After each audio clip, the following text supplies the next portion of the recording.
2. The stranger in the market. The voice didn't leave him. Even in the noise of the market, even in the comfort of his home, it followed him. And today, he would meet someone who knew why.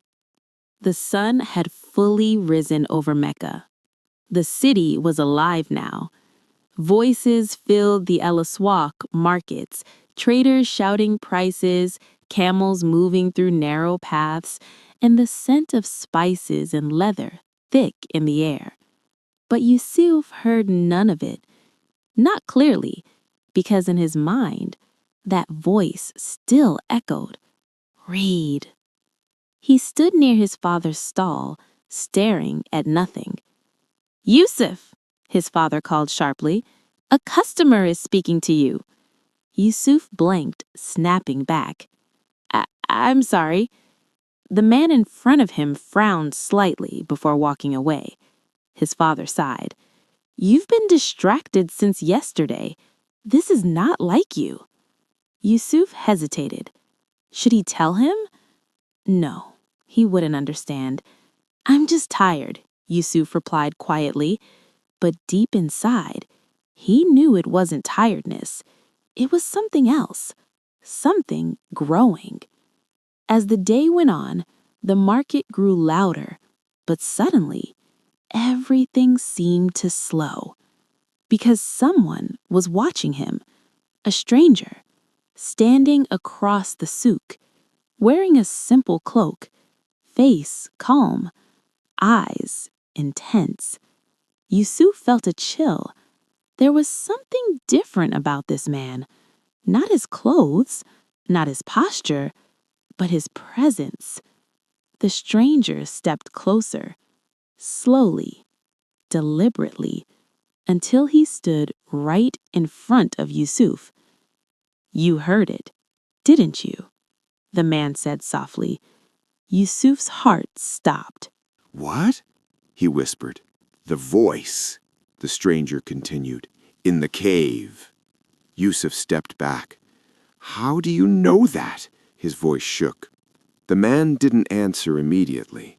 Instead, he looked around, then leaned closer. "Because," he said quietly, "you are not the only one who has been called." Silence. Heavy. Unbelievable. Yusuf's mind raced. This is impossible." The stranger smiled slightly. "Is it?" For a moment, the noise of the market disappeared again, just like in the cave, just like that moment. "Who are you?" Yusuf asked. The man's expression changed, not darker, but deeper. "Someone who has been searching longer than you," he replied, "and someone who knows this is only the beginning." Yusuf swallowed hard. "Beginning of what?" The stranger looked toward the mountains, toward the cave. "Of a truth," he said, "that will challenge everything you've ever known." A wind passed through the market, dust lifting slightly into the air, and for a moment it felt like the world itself was shifting. The stranger turned to leave. "Wait!" Yusuf called out. "What am I supposed to do?" The man stopped, but didn't turn around. "Go back," he said, "to the place where it began." And then he was gone, lost in the crowd.